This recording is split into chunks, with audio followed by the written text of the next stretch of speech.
So we have stores, and you notice on the right side of the store, for those that don't use Architect every day, there's a little eye, and that's telling you we've loaded data. Can you click one of those eyes? Yeah, absolutely. Yeah. So 20 records loaded. You can come in here and take a look and like, hey, that feedback loop I was talking about earlier, that's part of the feedback loop. It's working. So I don't have to get to the point where I'm showing my chart and it's just not working and I have to come back to the store. So let's start by adding, I believe, a panel. Yep. Right? So I'm going to do a quick add because I hate using the mouse. So if I do Command T, oh, geez, I hit Command R. Are you using the dev build? You animal. I am on our dev build. Command R. This is a note. Please save, and save often, because I'm going to bet that we're going to open this, and it's going to be missing some stuff. Nope. But we have saved. Cooking Show magic, so we can. You saved. I think I just need to put our proxy URL back in. Oh, no, that's right. All right, we're good. Load data. Yep.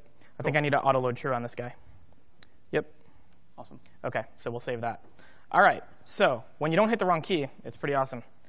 Command T, you'll see highlighted the project inspector here, and I'll zoom in on this for you real quick. So, whoops, I'm having some trouble here. Probably looks good to you, but it's way off the screen. Yeah. I don't know if you can see this because it's off the edge and the projector resolution is really low. But if I do Command T, I can just type panel, and I've got a space in there. All right, let me just zoom out so I can actually see what I'm doing. Sorry, guys. Right now, you're trying to add a panel to the customer's store, which is not going to work. So Command T or Control T is going to try to add something to the thing you have selected. And if it's a store, it's not going to let you add a panel. So it's a really nice way if you're on a controller, for instance, and you want to add a controller action, Control T, and only the things you can add to a controller will show up. So it's a really nice feature. So another thing that, and I'll talk a little bit, before you hit that, you probably saw the thing say Quick Open. That's another feature we added. And that's for when you have a really large project. You can start calling things and using namespaces. And you can start typing like model dot, and you'll see all your models show up. And you'll be able to jump right to it. So he's using Quickset here, which maybe we mentioned earlier. But Steve is wicked fast on this thing. But you can see he did with colon, just like you were writing JavaScript yourself. And he did just empty quotes, which is going to clear it. It's going to say, I don't want anything in there. But you could have said 300 or 400 or whatever. So if you remember earlier, I had a screen up of the dashboard. Basically, what we're going to do here is we're going to add a panel, and we're going to make it a VBox. Well, I'm a step ahead of you. You're on the container. You are. I'm flying a little too fast. And at the top, we're going to have a container, and it's going to have a chart and a picture. So we're going to make that an HBox, because they're going to be horizontally laid out. So we just gave it a height. Now we're going to add another piece here. Great. OK. So we're going to add this grid panel. And that will be basically the grid panel. What we're going to do is show all the orders that we currently have. Yep. I have to say, is that true? Is it customers? Yeah, the next piece in our little script here is a theme, just so you can see what the grid panel looks like with our newest theme. Yeah. Oh, isn't that pretty? That looks better. Yeah. We don't use the classic theme anymore at Architect proper. So sweet. OK, cool. So we have customers at the top. And in here, I believe you're going to add a chart, right? That's correct. Yeah. So we're going to add a column chart. And they're built in, so they won't show up there. Drag them from the toolbox. Yep. Why don't you show them not filtering? Show them how to use the groups. Yeah, so the groups here, let me zoom in on this so you guys in the back can see it. So you'll see there's a list of groups here, and you can see we've got all of our units in our chart. You'll see a count. So if you filter, that count will actually change as well. So if I type column, and if I spell it correctly, you'll see there's 2 items that match. Yes. So we're going to add our column chart. Awesome. All right. And now we're going to configure the million configs that come with charts. Yes. So I'll try to say some interesting things while you do this. I'm going to do animation here. Yeah. So, and I appreciate this side of the room, too, so I'll come over here. So you're going to see this update. At some point, we're going to get to, oh, look at you adding the store before. You're smart. There's times with charts like this, you're going to say something's wrong. But if you attach it to a store and you haven't said, here's my label and here's my axis, then this is what you're going to get. So don't get alarmed.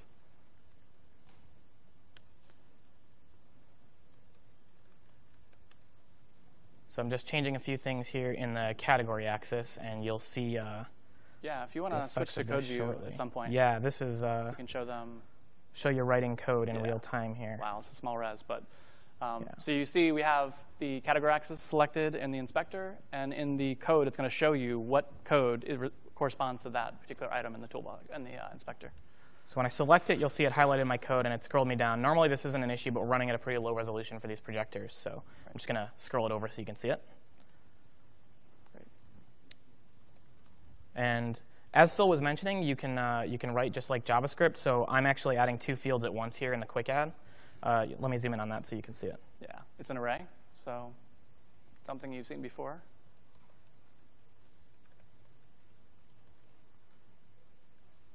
So I just added both of those, and you'll see. Let me zoom back out, and the code gen for that just happened. Cool.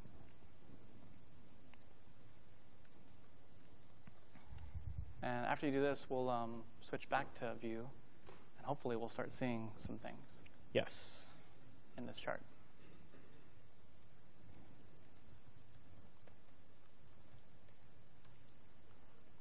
Boy, you're brave typing that out. Yeah, I'm crazy like that. OK, so maybe you haven't configured it yet, totally. I think we actually have a misnamed store here. So let's rename it. Cool.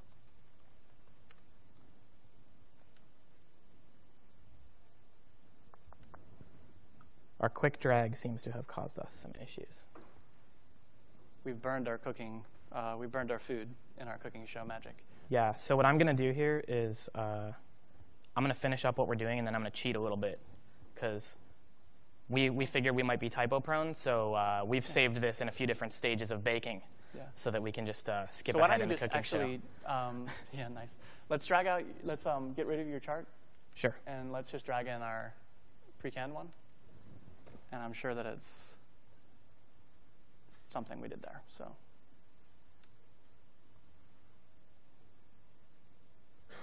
Well, our pre-canned thing is the whole view, so let's just. Oh, well. Boy, we're making Architect look good. Yes. I promise this is our fault, not Architect's. So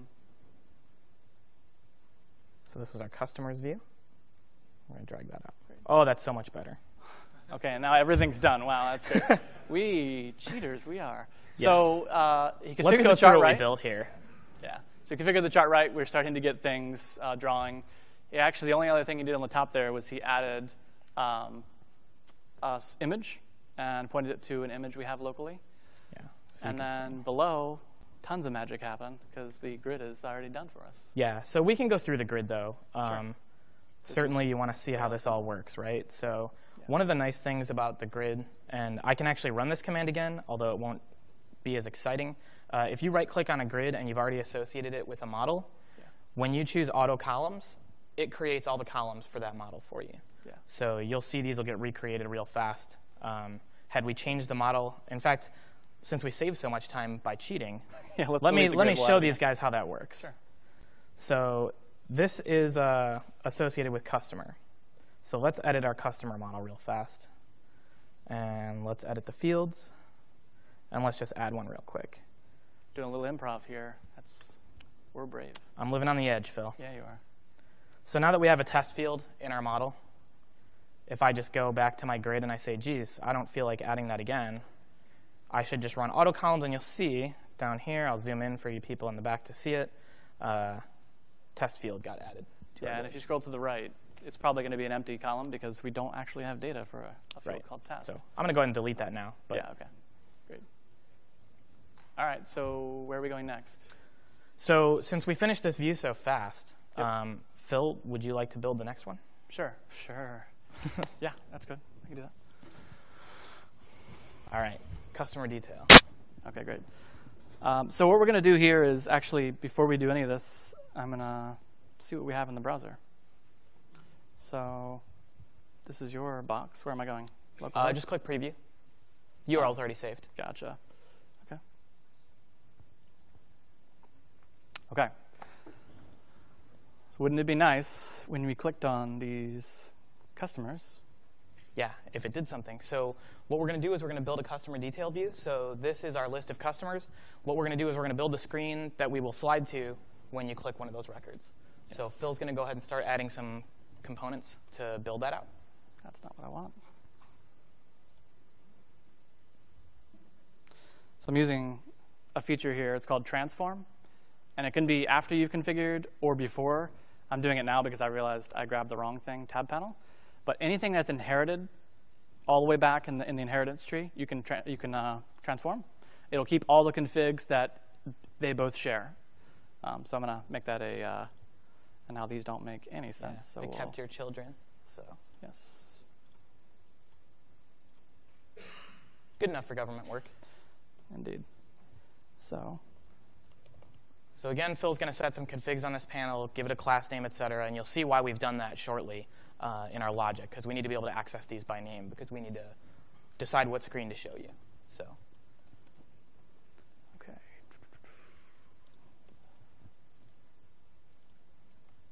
So a little more configs here, and you'll see that in this case, Phil is adding this thing in curly braces, and that's one of our templates. And what that's going to do is it's going to allow that name to be swapped out. So the title of this will be dynamic.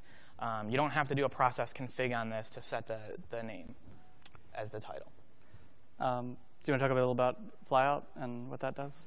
Sure, yeah. So the flyout on here lets you quickly and easily get to some layout type actions. So in this case, Phil is going to set the layout to an HBox. Or is it? Yeah, it's an HBox for this one, right? It's a VBox. VBox. Yep. It's OK. I won't hold it against you. So we're just adding a little bit of styling here so this thing looks good the first time we open it up. So Phil's adding some padding in there. It's going to set the height and width here. It's going to kill those because it's a VBox. So you'll see it's going to expand to take up its space now. Awesome. And then we're going to drop a couple things inside here. All right. So this customer detail screen, we want to show a few different pieces of info. So we're going to show the contact information in there, and then we're going to show their order list.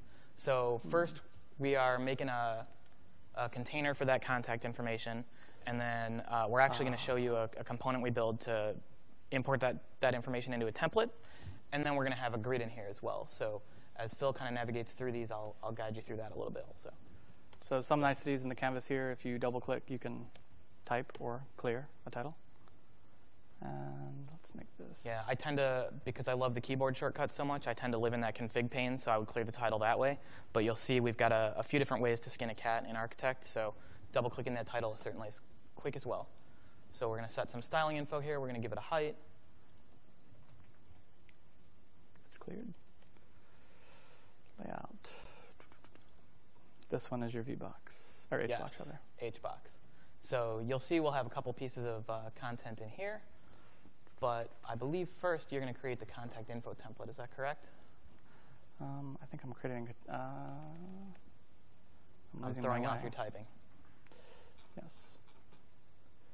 So we're going to add a container, actually. Right. And boy, so Steve loves his display names, and the display name is just an architect only. It's basically going to change the name in the inspector so that you know, like, oh, here's the thing. But there's times when you don't want to give it an item ID or, you know, an identifier that's going to show up in your code, but that you do want to have it show up in architect. So we're going to set that display name. Yeah. So this display name is button container because we're going to be adding a new order button. We're not actually going to hook up the new order button in this talk, but the idea would be that this screen would be customer detail screen, and if that customer had a new order, you just click new order, and we'd pop up a form and let you add that order. So, man.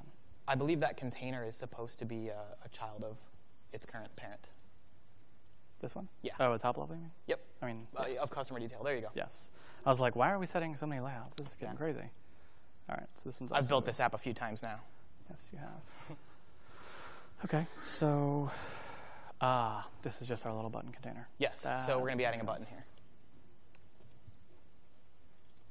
So you'll see because Phil had the container selected, what he did there was he selected a button in the toolbox, and he just double-clicked it. And what that does is it adds the element to the current selected parent. So it adds it as a child to whatever you have selected, which is also a quick way to get around. We're all about making your lives faster and easier and having you spend less time monkeying around looking for things. So you'll see a lot of shortcuts like that. OK, I guess I did it. You already cleared the flex, so. Yeah, but I. Where's your button? Sorry, I got ahead of myself there. So there's going to be a new order. And icon class. As you can hear in the next room, they're doing a really great job. Indeed. So why, Steve, is it taking up the whole amount? If you cleared the flex, yeah, there you go. You had cleared the flex of the other item. Yes. So. OK, so we're going to add. I believe you're going to add an icon class to this guy, right? I did. Oh, you already did that. He beat me to the punch. Now I was too busy listening to applause. Yes. Now we're going to add the top-level contact info. Yes. So what we're going to add here, so you'll see we've got this empty box, and we need to put something in this empty box. So we're going to build a little component that sets up a template for the contact info, and then we're going to link it to this container. And so Phil went ahead and added a top-level component. And he's going to go ahead and set a class name and a user alias on this thing. And that's so we can access it with code. So we'll go ahead and do that. You'll see why we dragged out a few shortcut components, because you're watching us make a lot of just config changes. And it's not the most exciting thing in the world. But believe me, once you see this thing work in 30 minutes, it's going to be pretty impressive. So we're adding a template now. And you probably want to go ahead and copy and paste this guy. Mm-hmm. Go to the script one. Yep.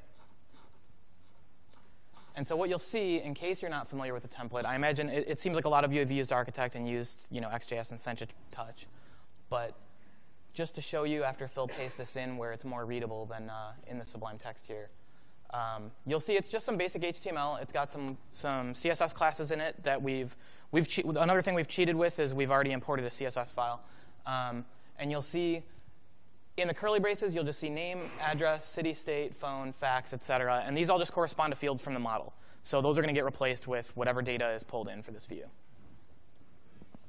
So you see the code generation. It did the template for you. Did it in a nice little array notation to make it readable. Am I clearing the height and width on this, or no? I don't recall off the top of my head, but I think, yeah, you should be able to, because it's going to be linked into that container.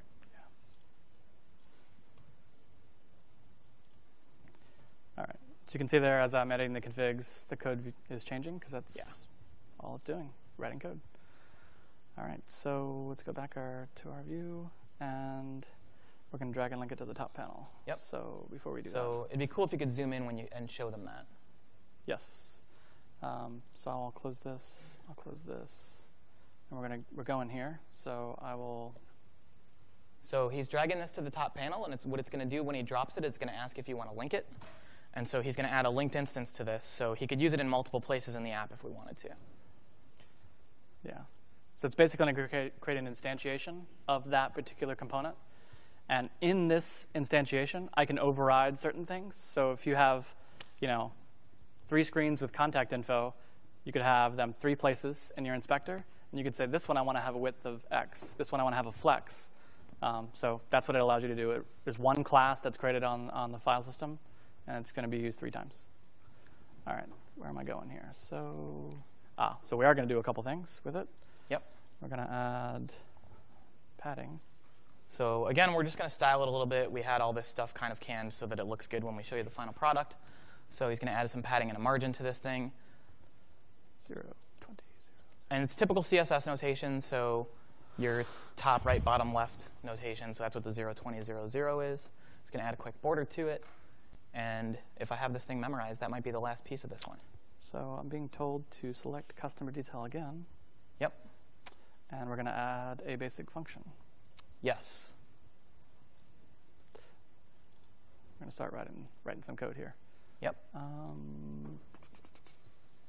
Set customer. So you want to give this a name. So you can write custom function names in Architect just like you would out in any other code. Phil's going to give this one a name of set customer and pass in a customer. You double-click that function, quickly pops up the code view for it. So now he's going to copy and paste our pre-canned function. And it's a pretty simple one. If we can find it. There you go. All right. And so you'll see what it's going to do is it's going to set the title. It's going to search down for the contact info component and update with the data from the customer. And it's going to set the current customer. There it is. And so here it is in your bigger code. So when you're drilled down, you can see just the code you need. When you want to see the code for the whole component, what's actually going to be generated in a JavaScript file. And we'll show you this in Sublime Text a little bit, what it looks like at the end. The entire generated code is available there for you and highlighted based on what you've selected.